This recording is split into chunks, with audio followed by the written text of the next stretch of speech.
आज हम एक बहुत बड़े सवाल को सुलझाने की कोशिश करेंगे। किसी देश की आर्थिक सेहत का थर्मोमीटर क्या है? वो एक नंबर कौन सा है जिसे देखकर सरकारें अपनी नीतियां बनाती हैं, दुनिया भर के निवेशक पैसा लगाते हैं और जिससे पता चलता है कि देश तरक्की कर रहा है या नहीं? और वो नंबर है नेशनल इनकम यानी राष्ट्रीय आय। ये सिर्फ एक अकादमिक शब्द नहीं है। नोबेल पुरस्कार विजेता पॉल सैमुएल्सन ने कहा था कि जैसे सैटेलाइट्स हमें मौसम का हाल बताते हैं, वैसे ही राष्ट्रीय आय के आंकड़े हमें अर्थव्यवस्था का हाल बताते हैं। इसके बिना कोई भी देश अपनी अर्थव्यवस्था को चला ही नहीं सकता। तो आज हम इसी की परतों को खोलेंगे। हम सिर्फ परिभाषाएं नहीं रटेंगे, बल्कि ये समझेंगे कि जीडीपी, जीएनपी, एनएनपी जैसे शब्दों का असल मतलब क्या है, इन्हें गिना कैसे जाता है और सबसे दिलचस्प बात, भारत जैसे देश में इस विशाल आय को गिनने में क्या-क्या मुश्किलें आती हैं और क्या ये आंकड़े हमेशा सच बोलते हैं। चलिए इस पहेली को सुलझाते हैं। तो चलिए सबसे बुनियादी सवाल से शुरू करते हैं। जब हम कहते हैं राष्ट्रीय आय, तो इसका मतलब मोटा-मोटा मतलब क्या है? मोटा मोटा मतलब ये है कि एक साल के अंदर किसी देश की सीमाओं के भीतर जितनी भी अंतिम वस्तुएं और सेवाएं यानी फाइनल गुड्स एंड सर्विसेज बनी, उनकी कुल बाजार कीमत कितनी है। आसान भाषा में, एक साल में पूरे देश ने मिलकर कितने का सामान और सर्विसेज बनाए, ये देश की कुल कमाई का एक अंदाजा है। आपने अंतिम वस्तुएं कहा, इसका क्या मतलब है? ये बहुत जरूरी पॉइंट है। मान लीजिए एक शर्ट 500 रुपए की है। इसे बनाने में 50 रुपए का कपास लगा और 100 रुपए का धागा। अगर हम कपास, धागे और शर्ट तीनों की कीमत जोड़ दें तो ये 650 रुपए हो जाएगा, जो कि गलत है। इसे डबल काउंटिंग कहते हैं। इसलिए हम सिर्फ अंतिम उत्पाद यानी शर्ट की कीमत गिनते हैं, क्योंकि उसमें कपास और धागे की कीमत पहले से ही शामिल है। समझ गए। अब आते हैं उन शब्दों पर जो हम न्यूज में रोज सुनते हैं। जीडीपी, ग्रॉस डोमेस्टिक प्रोडक्ट, ये क्या भला है? जीडीपी राष्ट्रीय आय को मापने का सबसे आम तरीका है। इसमें दो शब्द बहुत जरूरी हैं, डोमेस्टिक यानी घरेलू और ग्रॉस यानी सकल। डोमेस्टिक का मतलब है कि हम सिर्फ वही उत्पादन गिन रहे हैं जो देश की भौगोलिक सीमाओं के अंदर हुआ है, फिर चाहे उसे किसी भारतीय कंपनी ने बनाया हो या भारत में काम कर रही किसी विदेशी कंपनी जैसे गूगल या सैमसंग ने। अच्छा, तो made in India he GDP का हिस्सा है, मेड बाय इंडियंस नहीं? बिल्कुल, आपने एकदम सही मस पकड़ी है। और यहीं पर कहानी में एक नया मोड़ आता है, जिसका नाम है जीएनपी यानी ग्रॉस नेशनल प्रोडक्ट। यहां पर डोमेस्टिक की जगह नेशनल शब्द है, जिसका मतलब है देश के नागरिक। जीएनपी हमें बताता है कि भारतीयों ने कुल कितना पैसा बनाया, चाहे वो भारत में बैठ के बनाया हो या दुबई या अमेरिका में। एक मिनट, ये तो बहुत बड़ा फर्क है। अगर कोई भारतीय इंजीनियर कैलिफोर्निया में कमा रहा है, तो वो भारत की जीएनपी का हिस्सा है, जीडीपी का नहीं। एग्जैक्टली। और अगर कोई जापानीज इंजीनियर भारत में सुजुकी की फैक्ट्री में काम कर रहा है, तो उसकी कमाई भारत की जीडीपी का हिस्सा है, पर जीएनपी का नहीं। वो जापान की जीएनपी में जुड़ेगा। किसी देश की असली आर्थिक ताकत अक्सर उसके नागरिकों की कुल कमाई से पता चलती है, इसलिए कई मामलों में जीएनपी ज्यादा गहरा सच बताता है। तो फिर जीडीपी और जीएनपी के बीच का जो अंतर है, उसे कैसे मापते हैं? इसे हम कहते हैं विदेश से प्राप्त शुद्ध कारक आय या net factor income from abroad, short में एनएफआईए। इसे ऐसे समझिए, मान लीजिए आपके परिवार में कुछ लोग विदेश में कमाते हैं और घर पैसे भेजते हैं, ये हो गया रिसीट्स। और आपके घर में कोई किराएदार रहता है जो विदेशी है और किराया देकर पैसा अपने देश भेजता है, ये हो गया पेमेंट्स। इन दोनों का जो नेट हिसाब किताब है वही एनएफआईए है। तो फॉर्मूला बनता है GNP is equal to GDP plus NFIA. ठीक है, ये ग्रॉस वाला मामला तो समझ आ गया, लेकिन इन शब्दों के आगे एक नेट शब्द भी लगा होता है, जैसे एनडीपी और एनएनपी। ये नेट क्या है? नेट का मतलब है शुद्ध। देखिए, जब हम कोई उत्पादन करते हैं तो हमारी मशीनें, फैक्ट्रियां, कंप्यूटर ये सब घिसते हैं। इनकी कीमत कम होती है। इसे हम डिप्रिसिएशन या मूल्यह्रास कहते हैं। ये वैसा ही है जैसे आप आज एक नई कार खरीदें और एक साल बाद उसकी कीमत कम हो जाए। ग्रॉस आंकड़े में ये घिसावट शामिल होती है। तो नेट आंकड़ा निकालने के लिए हम इस घिसावट को घटा देते हैं। बिल्कुल। जब आप जीडीपी में से डेप्रिसिएशन घटाते हैं तो आपको मिलता है एनडीपी यानी नेट डोमेस्टिक प्रोडक्ट। और जब आप जीएनपी में से डेप्रिसिएशन घटाते हैं तो आपको मिलता है एनएनपी यानी नेट नेशनल प्रोडक्ट। नेट आंकड़ा हमें ज़्यादा सच्ची और साफ तस्वीर देता है क्योंकि ये उत्पादन की प्रक्रिया में हुई टूट-फूट की लागत को भी हिसाब में लेता है। अच्छा, अब एक और कंफ्यूजन। अक्सर हम सुनते हैं NNP एट मार्केट प्राइस और NNP एट फैक्टर कॉस्ट। ये क्या है? क्या दुकान पर जो कीमत लिखी है वो चीज की असली कीमत नहीं है? बहुत अच्छा सवाल है। नहीं, वो असली लागत नहीं है। जो कीमत हम बाजार में देते हैं यानी मार्केट प्राइस, उसमें सरकार का टैक्स भी जुड़ा होता है, जैसे GST। ये पैसा कंपनी की जेब में नहीं, सरकार की जेब में जाता है। तो ये उत्पादन की असली लागत का हिस्सा नहीं है। और सब्सिडी का भी तो कुछ असर होता होगा? जरूर होता है। सरकार कभी-कभी कुछ चीजों पर सब्सिडी देकर उनकी लागत कम भी कर देती है, जैसे LPG सिलेंडर या किसानों के लिए खाद पर। तो किसी भी चीज की असली उत्पादन लागत यानी फैक्टर कॉस्ट जानने के लिए हम मार्केट प्राइस में से सरकार के इन अप्रत्यक्ष करों, इनडायरेक्ट टैक्सेस को हटा देते हैं और सरकार द्वारा दी गई सब्सिडी को वापस जोड़ देते हैं। तो जो आंकड़ा बचता है वही देश की असली कमाई है। एकदम सही। और NNP एट फैक्टर कॉस्ट को ही हम असल में राष्ट्रीय आय या नेशनल इनकम कहते हैं। ये वो पैसा है जो असल में उत्पादन के कारकों यानी मजदूर, जमीन का मालिक, पूंजीपति और उद्यमी की जेब में जाता है। तो ये तो हुई पूरे देश की तिजोरी की बात। लेकिन इस बड़ी सी तिजोरी से हम आप जैसे आम लोगों की जेब में असल में कितना पैसा आता है? क्योंकि देश की कमाई और हमारी कमाई में तो फर्क हो सकता है ना? बहुत बड़ा फर्क हो सकता है। और यहीं पर पर्सनल इनकम यानी व्यक्तिगत आय का कॉन्सेप्ट आता है। ये वो पैसा है जो एक साल में देश के सभी लोगों को हर स्रोत से असल में मिलता है। इसे निकालने के लिए हम राष्ट्रीय आय में से कुछ चीजें घटाते हैं, जैसे कंपनियों का वो मुनाफा जो उन्होंने बांटा नहीं, अनडिस्ट्रीब्यूटेड प्रॉफिट्स, और सोशल सिक्योरिटी में जमा किया गया पैसा, जैसे प्रोविडेंट फंड। और कुछ जोड़ते भी हैं? हाँ, हम इसमें हस्तांतरण भुगतान या ट्रांसफर पेमेंट्स को जोड़ते हैं। ये बहुत दिलचस्प है।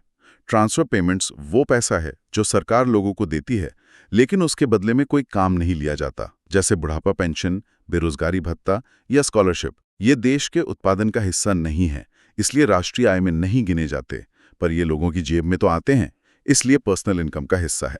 और जब हम इस पर्सनल इनकम में से अपना इनकम टैक्स भी भर देते हैं, तब जो पैसा बचता है उसका क्या? वो कहलाता है डिस्पोजेबल इनकम, यानी प्रयोज्य आय। डिस्पोज करने के लिए यानी खर्च करने के लिए उपलब्ध आय। यही वो पैसा है जिसे हम या तो अपनी जरूरतों पर खर्च करते हैं, कंजम्पशन, या फिर बैंक में बचाते हैं, सेविंग। एक आम इंसान के लिए यही सबसे जरूरी आंकड़ा है। ठीक है। अब एक और बड़े कॉन्सेप्ट पर आते हैं जो अक्सर कंफ्यूज करता है, real GDP versus nominal GDP। ये समझना बहुत जरूरी है, खासकर जब सरकारें बड़े बड़े आंकड़े पेश करती हैं।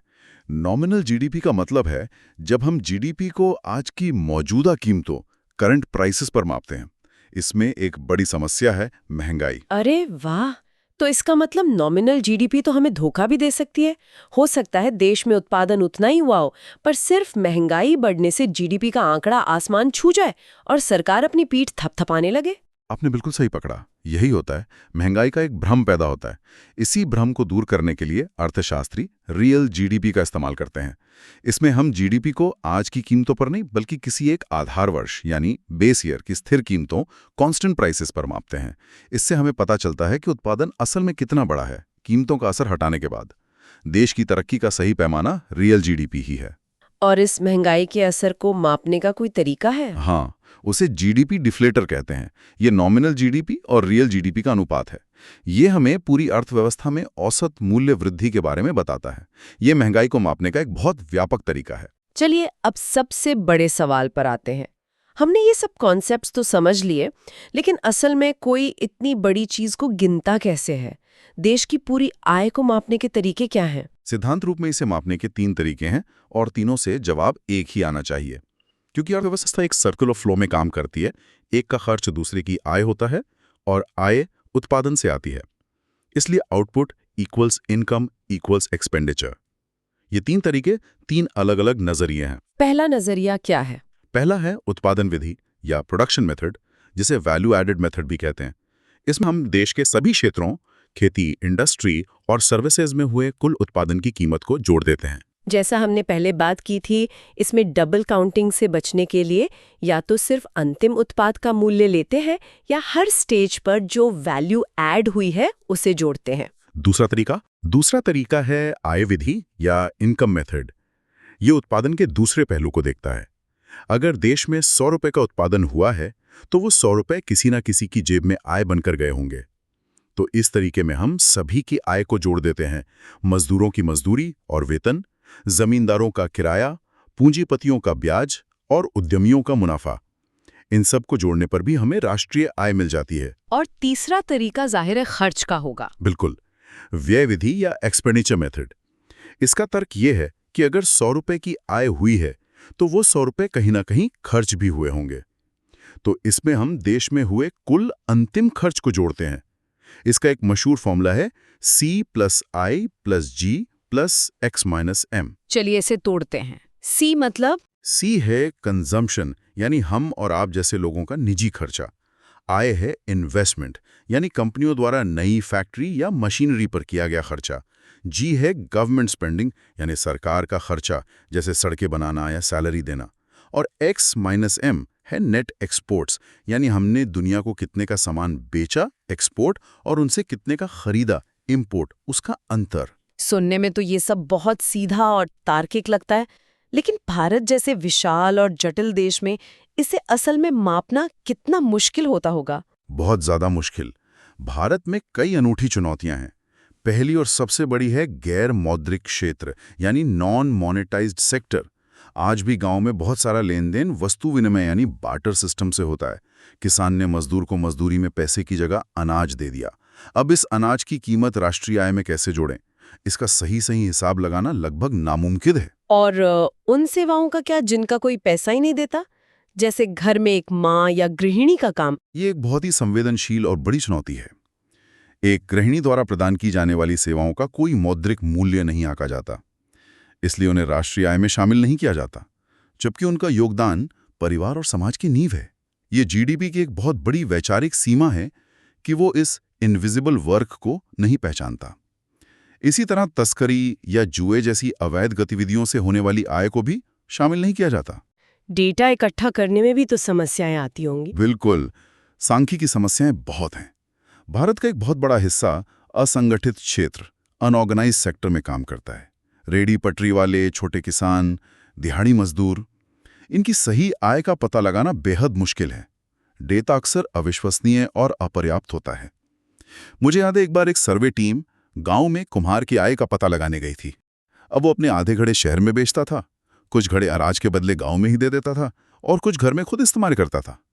अब आप बताइए उसकी आय कैसे कैलकुलेट करेंगे? ये किताबों के फॉर्मूलों से बहुत ज्यादा जटिल है।